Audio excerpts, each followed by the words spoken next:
A Rashid Suleiman three to send it to overtime in the first ever conference meeting. A John Gillen buzzer beater to win it.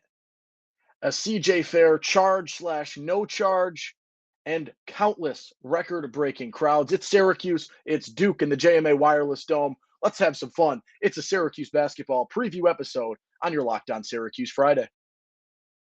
Are Locked On Syracuse, your daily podcast on the Syracuse Orange, part of the Locked On Podcast Network. Your team every day.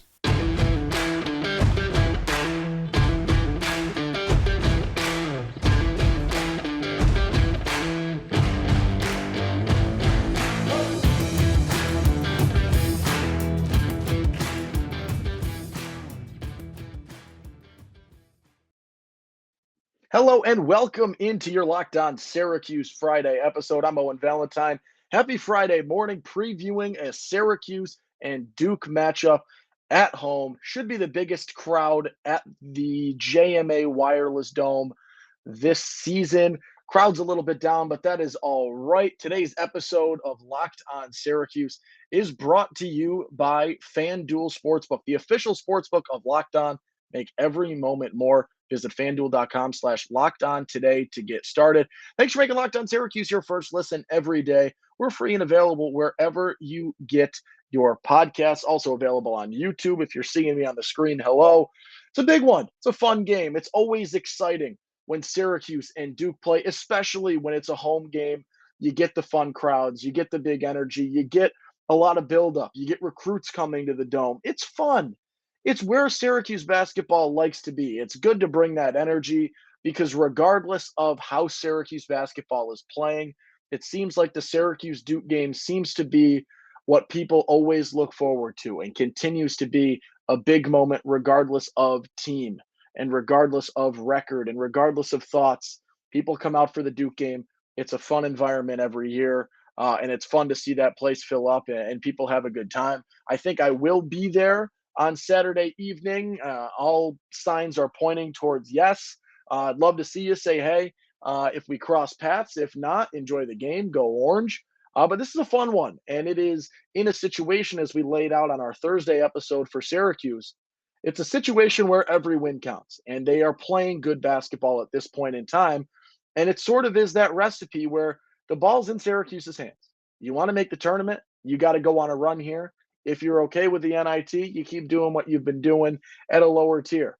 But you can play, and as we established on our Thursday episode, this Syracuse basketball team, the way they have been playing as of late, can beat any team in the ACC, and that includes the Duke Blue Devils. They just have to get it right for an extended period of time. They've got to refrain from lulls. They got to play decent defense. It's a lot of asking, but they can do it, and they've shown that they can do it. And that is why this is a fun game. It's a big game, a lot on the line. Duke has had an interesting skid as of late, sort of back-to-back losses. They drop one to Miami. They lose an absolute heartbreaker to Virginia. Was it a foul? Was it not a foul? Who knows? They still lost the game. As many people might say, Duke loses, America wins. And that is sort of where we fall on that one. It's a real shame to see a call go the wrong way against Duke as time expires that might have changed the pace of the game. Oh, well, happened to Syracuse, and Duke seemed to be fine with it, so it can happen to them. And I think all of the Syracuse faithful are going to be fine with it. As things stand, this is a quad 2 opportunity for Syracuse.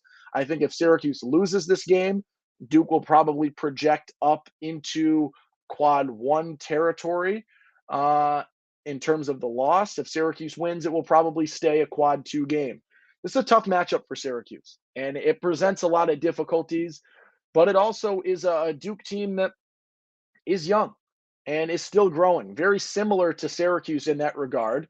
Their recruits better in terms of on paper, in terms of overall ranking and things like that, but it is still a young team and a young program and a group that is, headed by a first-year coach in John Shire, right? You are getting used to a lot of things, a ton of turnover for Duke, including a head coach, including, I believe they have 6 freshmen right now, just as Syracuse does.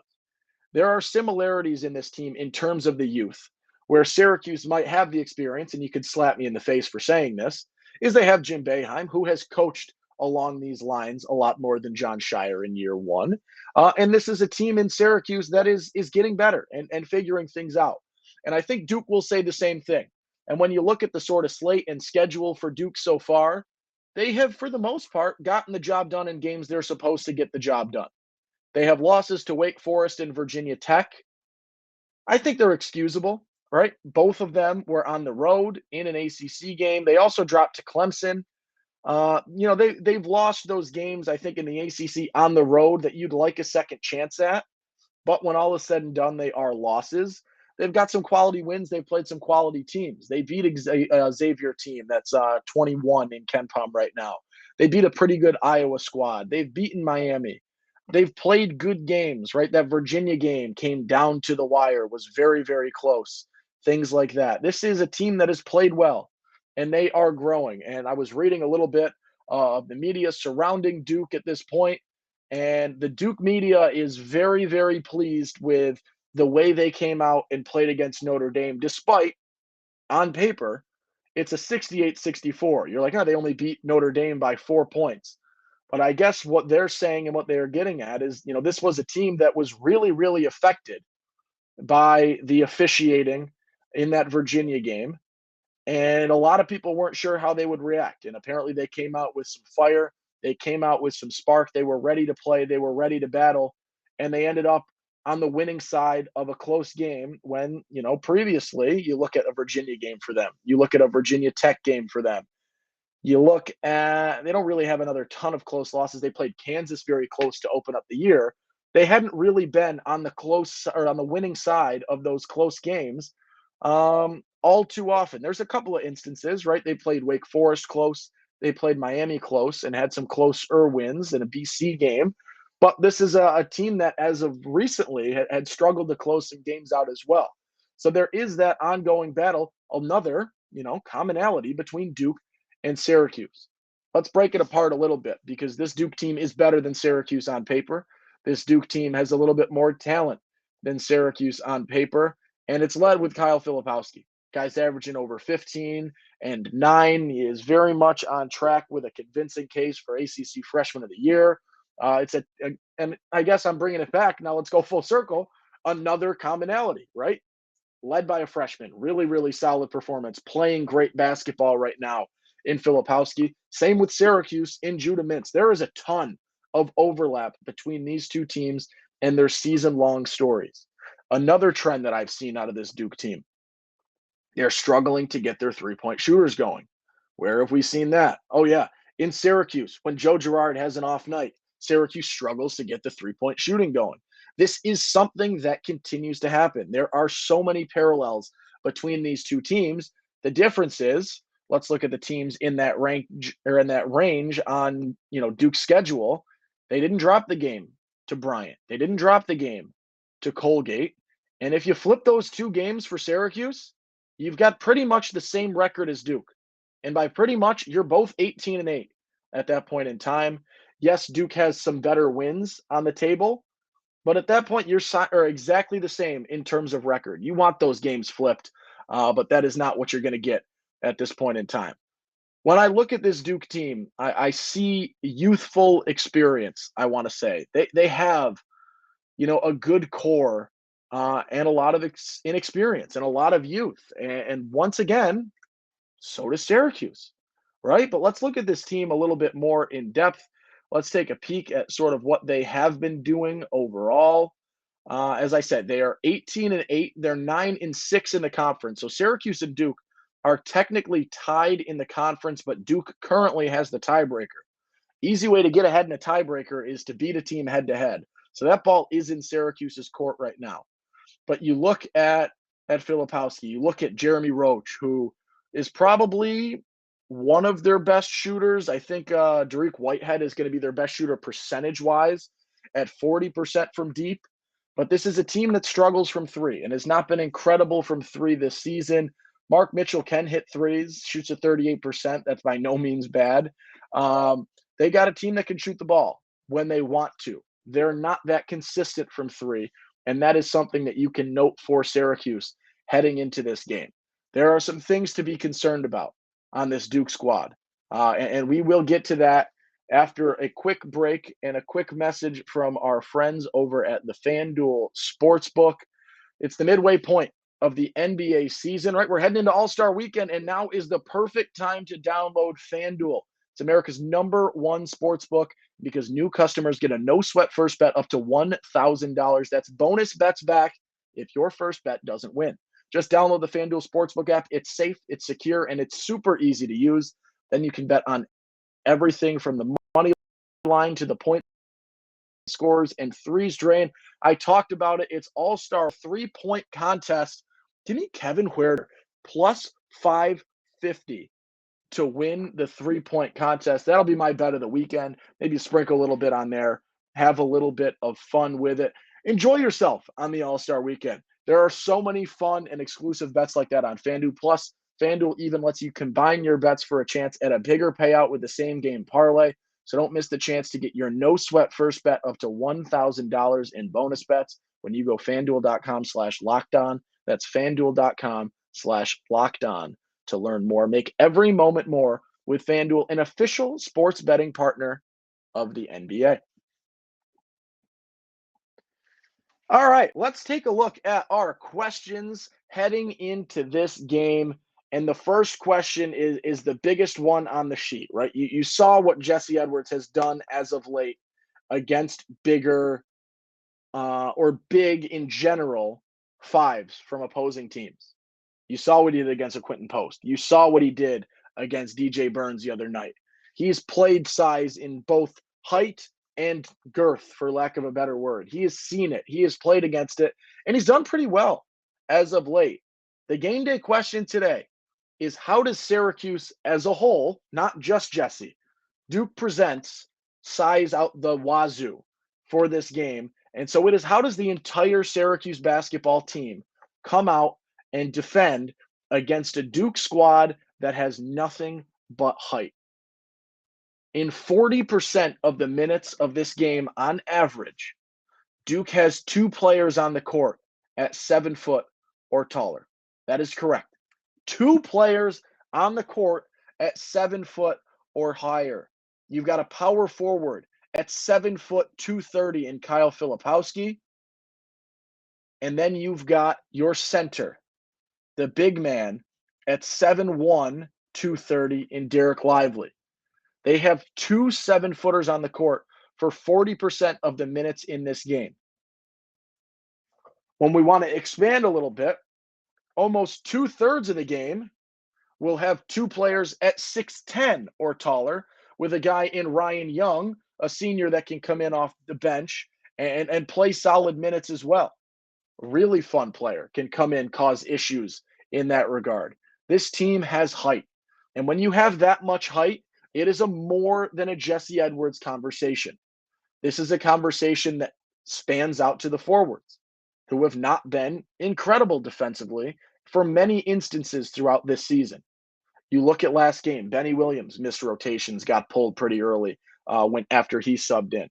Chris Bell has had some defensive struggles. Malik Brown, for the most part, is okay. By no means great.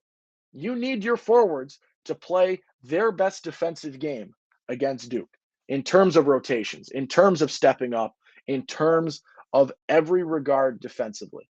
The way Boston College was able to the way Notre Dame was able to stay close with Duke for a long time is they packed the middle pretty good. What does the zone not do? Pack the middle. It leaves the top of the foul line wide open, and you see teams move from there. That is the recipe to beat the zone. Syracuse is aware of that. Every player on the court is aware of that for Syracuse. So is the opposing team. How can Syracuse defend when the middle is going to be relatively open and the forwards for Duke that are going to be cutting in a 7-footer in Filipowski, in a guy at 6'8" probably in Mark Mitchell? Yeah, 6'8" in Mark Mitchell at the small forward. It's going to be tough. They're going to pound the short corner. They're going to be able to get the ball to the high post and attack the zone. And they want to go inside out because this is a team that, although struggles at 3 at times, can get hot from 3 and can shoot the 3 ball all right. They struggle, but that does not mean that they do not have the ability to shoot the 3. Question number 2. This is an extension of the conversation that we just had. Question number 1 was, how does Syracuse compete defensively against 2 7-footers for the majority of this basketball game? Question 2 today is, can Syracuse limit the second chance opportunities? If Syracuse allows Duke to get offensive rebounds, they get blown out in this basketball game. That is a fact. That is what will happen. Duke is the 6th best team in college basketball in offensive rebounding. Number 6 in the country in offensive rebounding. Syracuse is in the 25 worst teams in the country in defensive rebounding.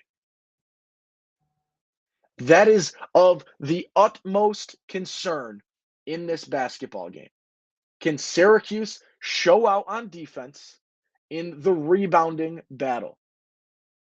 They have shown that they can do it, right? They were, I believe, plus 10 or 12 in that Florida State game, rebounding in the second half alone. They have shown that they can do it. They can show that they can rebound and crash the boards on defense. They have also shown instances where they cannot, and second chance points come back to haunt Syracuse. If you give Duke extra possessions, like they are so good at getting, you will get blown out in this basketball game. Chris Bell needs to have his game of the year on the defensive side. Malik Brown needs to have his game of the year on the defensive side. Syracuse needs to step it up and lock in rebounding. Everybody needs to catch a body immediately and box out. This is going to be a massive game with regards to rebounding. If you cannot do it, you cannot win. And that is plain and simple against a Duke team that will absolutely exploit you. The size they have, the athleticism they have, the ability they have naturally all season long to get offensive rebounds. The zone gets torched in offensive rebounds. That is one of the other liabilities of playing a 2-3 zone, is opposing teams can rebound because of the gaps that are naturally presented. The middle is not as compact, things like that. You need to be able to step it up and rebound like you have not rebounded all season. You're going to need 5+ rebounds out of Chris Bell. You're going to need double-figure rebounds out of Malik Brown. You're going to need a double-figure rebounding day out of Jesse Edwards. Your whole team is going to need to rebound. Judah's going to need to crash the boards. Joe's going to have to crash the boards. Justin Taylor is going to have to crash the boards. Benny Williams is going to have to crash the boards. If they throw John Bol Jock in there, he is going to have to crash the boards. This team needs to rebound in this game in order to win. That is the question. Can they limit second chance opportunities for Duke? Because Duke will kill you otherwise if you allow them to get their second chance points off of those offensive rebounds. Question number 3 has to do with Syracuse. It's a more Syracuse-centric in terms of this game. Can Judah Mintz parlay what was probably his best game at Syracuse in that performance he had against NC State with 20 points and 9 rebounds? Can he parlay that performance against a Duke squad that is better than NC State, against a Duke squad that also has a top-tier freshman? Can he get to the rim given the size? Can he distribute the way he did in that first half against the Wolfpack? And can he play a composed basketball game like we are starting to see him do time and time again? That is really, really fun. And if he can continue and play at that level and show that he is that guy, this is a game that Syracuse can be competitive in. And this is a game that Judah Mintz shows whether or not he is NBA ready. I think that's the case. I don't think he is going to serve or solve the three-point shooting issue this season. But if he comes out and balls against this Duke squad that's got young talent and freshman talent and size, I think he puts himself in a really, really good picture that's already looking pretty damn good in terms of the NBA future for Judah Mintz, whether it's this year or a year down the road. This is a massive game for him because of the growth he's shown, because of the improvements he continues to have, because of his ability to learn. we had that discussion, right? Jim Boeheim talked about it after I forget what game it was, but a couple of games ago, how they butt heads a little bit. They disagree a little bit, but they have those tough conversations and they figure things out and they try to grow. And as you've seen, in increased maturity, in better decision making, in better distribution, Judah has taken very well to and is learning the game and is growing and growing every single time I see him take the floor. Can he continue to take the next step as he takes Duke on Saturday? All right, that's up. Let's talk predictions. Let's talk our keys to the game in this one.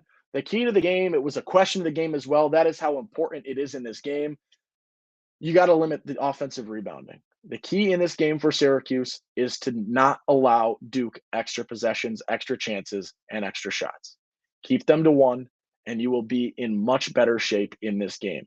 My other key to this game is going to be somebody not named Joe Girard is going to need to have a very strong day from three. I think that is going to be very important. That was something that helped in that Notre Dame game. Starling hit a couple of threes down the stretch, and they had a couple other threes down the stretch that made a big difference in that Notre Dame game. Who else was it? Was it Dane Goodman hit a big three for him? This is a team in Duke that could get beat from three. It happens, right? Opposing teams are shooting the ball pretty well from the floor against Duke. And a lot of that is from three, right? They are not shooting well from three. That's my bad. They're doing pretty well defensively against the three, which is why my key is for somebody else to be able to step up from three.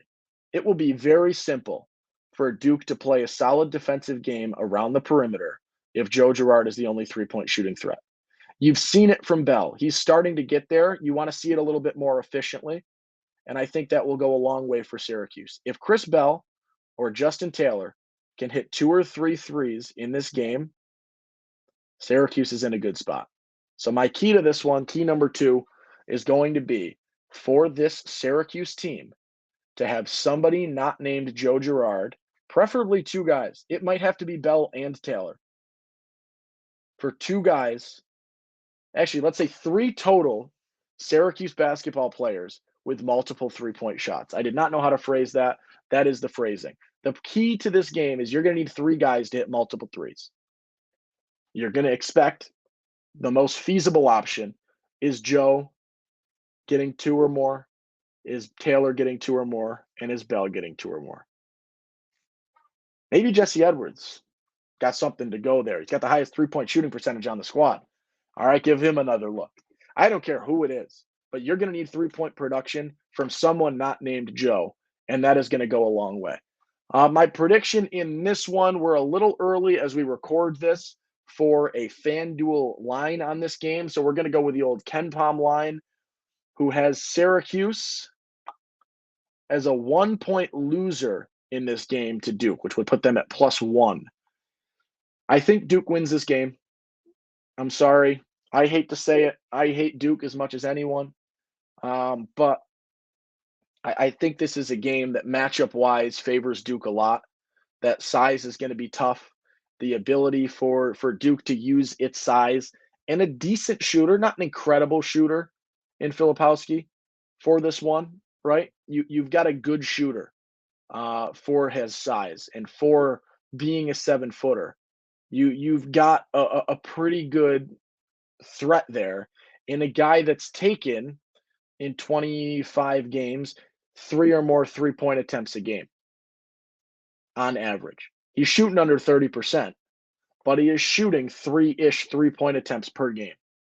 Filipowski, if they put him at the top of the foul line, he could be tough to play with or tough to work against, given the size, given the ability to shoot the ball when he needs to, and given the additional size that a Derek Lively or a Ryan Young can provide for this team with Filipowski at the top of the three or at the top of the foul line.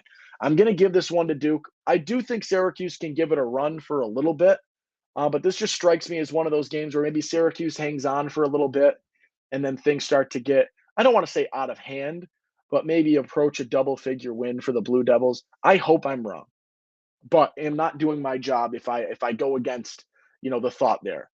Any day of the week, you ask me if I want Syracuse to win, the answer is yes. I want Syracuse basketball to win. I want Syracuse football to win, lacrosse, soccer, field hockey, you name it. I want Syracuse to win. However, for the prediction, my job is to give you what I think will happen. And in this game, I do think that Syracuse loses to Duke. Is that the end of the road for Syracuse? Not necessarily, but the road gets tougher from there. You beat Duke, we got a conversation to have. We're going to have a little bit of fun. We're going to get to mess around for a little bit and be right in that funny, hey, all you bracketologists, we're back moment. We'll have a little fun with it. Who knows? I'll try to be at the game, I believe. Let's have a little bit of fun. Love to see you. Love for you to say hey if you see me. Let's have a good time. Let's go Orange. And that's sort of where we'll leave this one off. If you are looking for a little bit more on the college basketball landscape as a whole, we've got a brand new podcast. It's Locked On College Basketball. You got my boy Isaac. You got my boy Andy. They bring you everything you need to know on and off the court, plus big name experts, coaches, and players throughout the basketball landscape. Locked On College Basketball, available on YouTube and wherever you get your podcast. Thank you so much for making Locked On Syracuse your first listen today and every day. This is a fun episode. It is a fun game. You're going to have a fun crowd in the Dome. I cannot wait. I am excited. I want Syracuse to beat Duke. Let's see if it happens.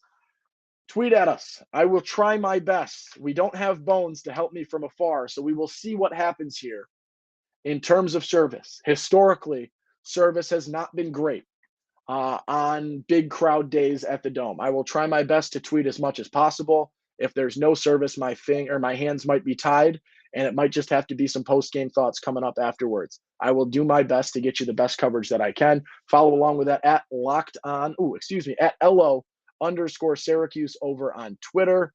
Thank you so much for listening. Thank you so much for commenting, interacting, tweeting at us, liking, retweeting, whatever it might be.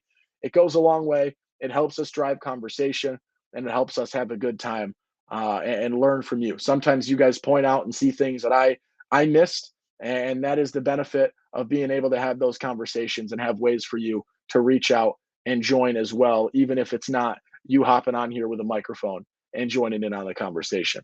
Thank you so much. I will talk to you on Monday, hopefully after a Syracuse win. If you'd like to subscribe, right there. If you'd like another video, right there. We will catch you on Monday. Have a great weekend and go Orange.